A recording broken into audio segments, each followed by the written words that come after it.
पहले संध्या मैम के पास चला जाए जो जुड़ चुकी हैं। नारायणा हेल्थ के जो नंबर्स आए थे, नारायणा हृदयालय के जो नंबर्स आए थे, वो आपकी स्क्रीन पर आएंगे। आय में 76% का जंप, रिकॉर्ड रेवेन्यूज थे ऑलमोस्ट 2600 करोड़ रुपीस के, जो नारायणा हेल्थ ने इस बार रिपोर्ट करे। खैर, उसके पीछे वो बिजनेस इंटीग्रेशन एक बड़ा रीजन था कि रेवेन्यूज इस तरह से स्वेल हुए। उस बिजनेस इंटीग्रेशन और अलग अलग बिजनेसेस के परफॉर्मेंसेस पे अलग आऊंगा, क्योंकि अलग अलग बिजनेस इसीलिए क्योंकि आज एक ग्लोबल हेल्थ कंपनी आपकी स्क्रीन पे है। ये कहाँ इंडिया सेंट्रिक बिजनेस था, कहाँ केमन में चले गए थे, अब वो केमन आइलैंड का ट्रैक्शन बढ़ रहा है। उसके बाद यूके का बिजनेस एक्वायर कर लिया था, जिसको इंटीग्रेट कर दिया है, जिसके चलते रेवेन्यू अच्छे दिख रहे हैं। उन सारे बिजनेसेस पे अलग से आऊंगा। लेकिन Sandhya ma'am, welcome on the show, good afternoon आपको।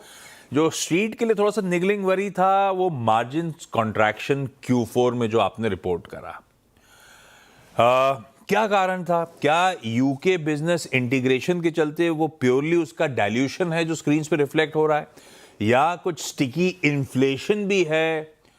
मेरे ख्याल से सैलरीज को, पे आउट्स को लेकर, कंज्यूमेबल्स को लेकर क्या कारण था ये मार्जिन्स में तकरीबन 500 बेसिस पॉइंट्स के कॉन्ट्रैक्शन का? मैम नमस्ते, मुझे यहाँ बुलाने के लिए आपका धन्यवाद। अगर आप देखेंगे हमारे 3 बिजनेसेस, इंडिया में सिग्निफिकेंट मार्जिन एक्सपेंशन रहा है, mainly coming from improve throughput, better performance. केमन में हमने मार्जिन कॉन्ट्रैक्शन देखा है। केमन hospital business is sustaining its existing margin, but Cayman insurance में हमने मार्जिन डाइल्यूशन देखा है, क्योंकि ये नया बिजनेस है, लॉन्ग जेस्टेशन बिजनेस है। इनिशियली ऐसे लॉन्ग जेस्टेशन बिजनेसेस में कैश बर्न रहता है, तो वो दो नॉर्मलाइज है, बट उसकी वजह से केमन में थोड़ा कॉन्ट्रैक्शन देखा है। अगर आप यूके को अलग रख के सिर्फ इंडिया और केमन को दोनों ऐड करेंगे, तो लास्ट ईयर का मार्जिन और दिस ईयर का मार्जिन ऑलमोस्ट फ्लैट है। दिस ईयर थोड़ा बड़ा हुआ है, तो ओवरऑल डाइल्यूशन नहीं है, पर केमन में डाइल्यूशन है, इंडिया में इंप्रूवमेंट है, दोनों का बैलेंस हो गया। अभी ये जो 500 बिप्स का डाइल्यूशन देख रहे हैं, उसमें 200 बिप्स तो प्री एक्विजिशन कॉस्ट्स की वजह से आ रहे हैं, क्योंकि हमको बहुत सारे डील रिलेटेड कॉस्ट्स पीएनएल में बुक करने पड़े, जो वन टाइमर इन नेचर हैं, जो रिपीट नहीं होंगे। तो अंडरलाइंग मार्जिन जो है वो हमारा 22% है, जो आप अपने स्क्रीन में दिखा रहे हैं, without the effect of the one timer. ये डाइल्यूशन आ रहा है यूके की वजह से, क्योंकि यूके जो बिजनेस हमने लिया था वो 8 से 9% वाले मार्जिन का बिजनेस हमने लिया था, जब हमारा एवरेज चल रहा था 25-26% पे। तो उसकी वजह से हमने ओवरऑल पोर्टफोलियो में डाइल्यूशन देखा है। एक्विजिशन कॉस्ट एडजस्ट करनी पड़ी पीएनएल में करीब 200 बेसिस पॉइंट्स की, तो लार्जली वो सारे कॉस्ट अब एब्जॉर्ब हो चुके हैं। सब्सिक्वेंट क्वार्टर्स में एटलीस्ट वो नदारत रहेगा संध्या मैम, ऐसा मान के चलूं? करेक्ट। पहले फिर यूके बिजनेस के मार्जिन्स ठीक है, वो कमजोर मार्जिन्स हैं वीजा भी आपके कंसोलिडेटेड एंटिटी या इंडिया बिजनेस के सामने, पर वो हाईली रेगुलेटेड एनवायरनमेंट में आपको अब यूके में ऑपरेट करना है। रियलिस्टिक मार्जिन सीलिंग उस ज्योग्राफी की क्या नजर आती है मैम? कितना टाइम लगेगा वो ट्रांजिशन, वो स्ट्रक्चरल इंटीग्रेशन पूरी तरह से प्ले आउट होने में? कब तक वो कंसोलिडेटेड नंबर्स को यूके ऑपरेशंस डाइल्यूट करते रहेंगे? अगर आप मार्केट का देखेंगे, जैसे हमारे जो कॉम्पिटिटर्स हैं वो हाई टीन्स पे ऑपरेट करते हैं यूके मार्केट में, तो हम ऐसा सिनेरियो नहीं देखते कि यूके हमारे ग्रुप लेवल मार्जिन पे आ पाएगा। बट हमारे जो कंपटीशन जहां पे हैं और हम जहां पे हैं, उसमें काफी सारा हेड स्पेस है, और हमारा यही काम है कि उसको हम जितना हो सके ब्रिज करें। बट एक और चीज मैं इस पे गौर देना चाहती हूँ कि UK is a very stable market, और जो हमने एक्विजिशन किया है वो लेवरेज्ड एक्विजिशन है, मतलब कि टारगेट ही हमारे एक्विजिशन डेट वो फाइनेंस कर रहा है। तो वैसे both from ROC point of view, cash accretiveness point of view, and the cost at which we have acquired the entity, ये एक अच्छा बाई है टू द पोर्टफोलियो। और हमको अच्छा बैलेंस भी अभी मिल जाता है कि डेवलप्ड और डेवलपिंग मार्केट के बीच में अभी हमारा 50-50 बैलेंस हो गया है। तो जैसे इकोनॉमिक टर्न्स होंगे, तो हमको एक बैलेंस रहेगा बिटवीन दी डिफरेंट मार्केट्स। आप लोग का प्रोजेक्शन क्या कहता है? यूके मार्जिन्स की ट्रेजेक्ट्री आने वाले 2-3 साल में यहां से किस तरह से इवॉल्व हो रही होगी? हमारी कोशिश तो है कि हम इसको और आगे बढ़ाएं।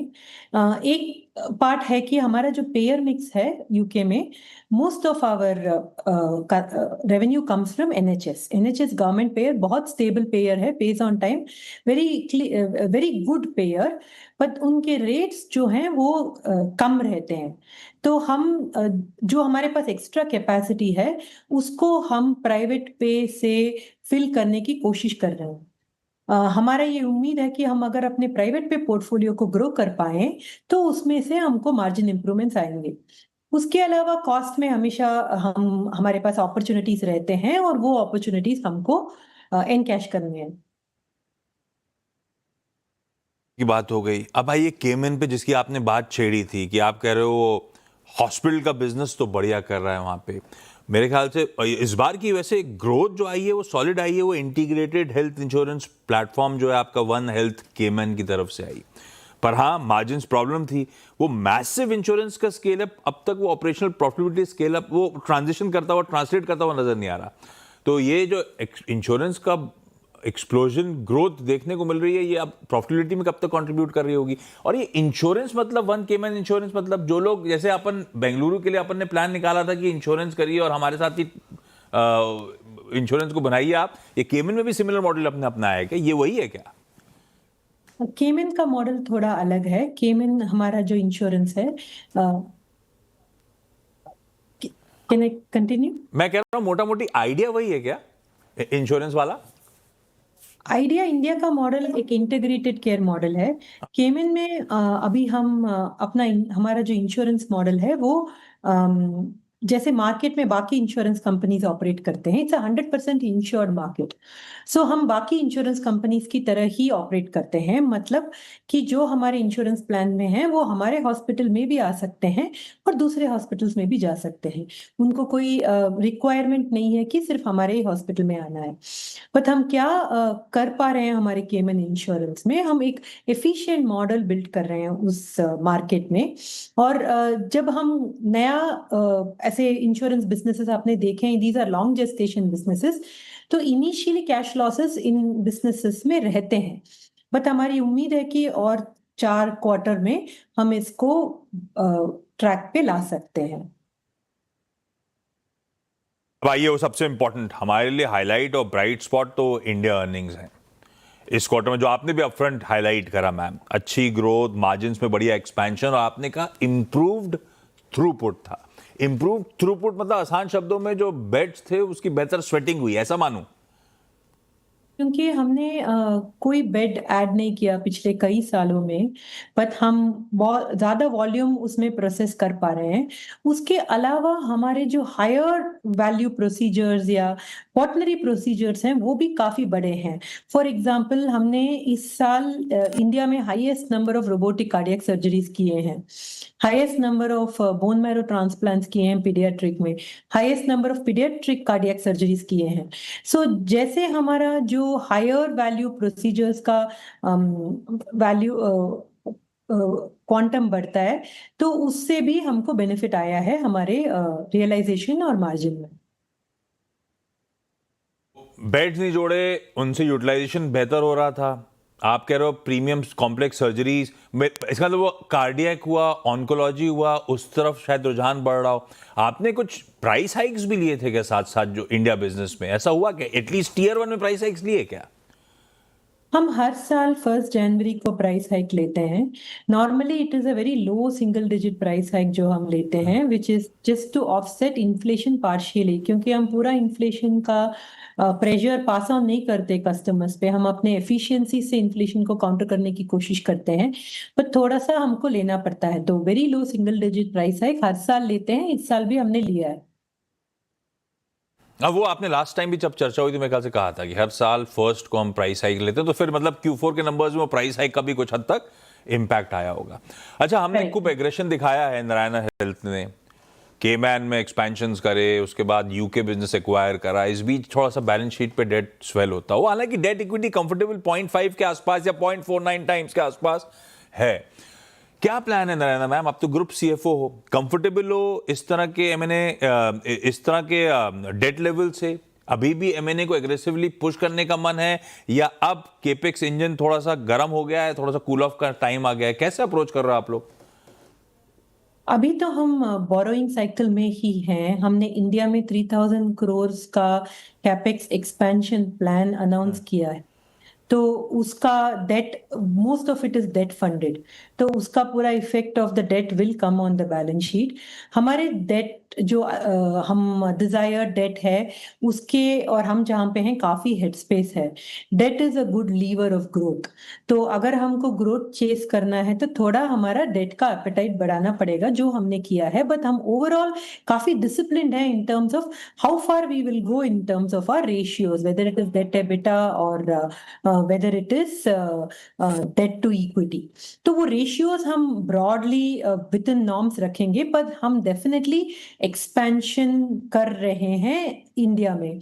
केमन में अभी कोई एक्सपेंशन नहीं है, खत्म हो गया। हमने नया कैपेसिटी पिछले साल लॉन्च किया, उसके साथ केमन का एक्सपेंशन खत्म हो गया।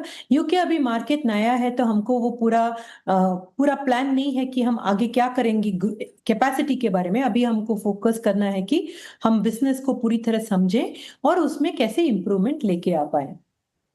अरे इस प्रेजेंटेशन में मेंशन था ऑपरेशनल बेड्स हैं 5945, बॉल पार्क 6000 ऑपरेशनल बेड्स। हमारे टारगेट थे FY 30 तक 7600 ऑपरेशनल बेड्स की तरफ बढ़ने के।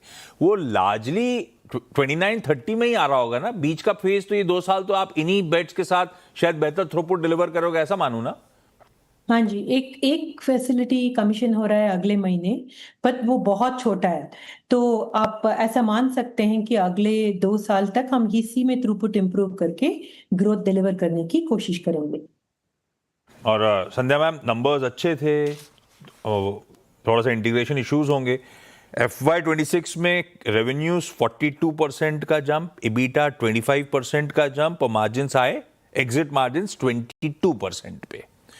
FY 27 के लिए बॉल पार्क एस्टिमेट्स क्या लेके चल रहे हो? Back of the envelope calculations क्या कहते हैं? किस तरह की ग्रोथ और किस तरह के मार्जिन हम डिलीवर कर पाएंगे?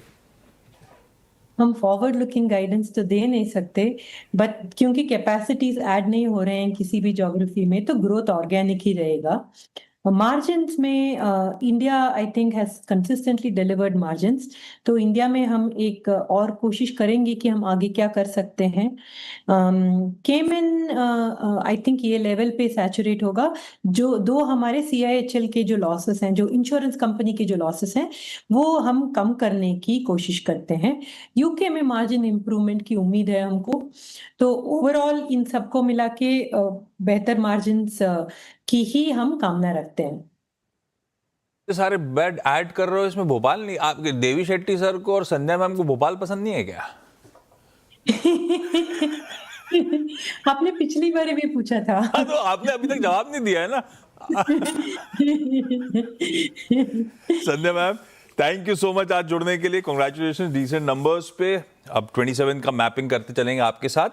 हॉस्पिटल स्टॉक्स ऑफ लेट बड़ा अच्छा परफॉर्म करके गए। आप नारायण हृदयालय का जरा 6 महीने का चार्ट रखिएगा। पिछले कुछ दिनों में बहुत अच्छे मूव्स इस स्टॉक ने डिलीवर करे। आज भी बातचीत करते करते नारायण हृदयालय से दिन के हाईस पे स्टॉक आके खड़ा हुआ है, और ऑफ लेट परफॉर्मेंस देखिए आप, क्या बढ़िया मूव्स बने। 1600 ऑड लेवल से अब ऑलमोस्ट 1900 प्लस पे ट्रेड करता हुआ। खैर, क्विकली छोटा सा ब्रेक के उस पर लौटूंगा, तो एक क्विक मार्केट चेक।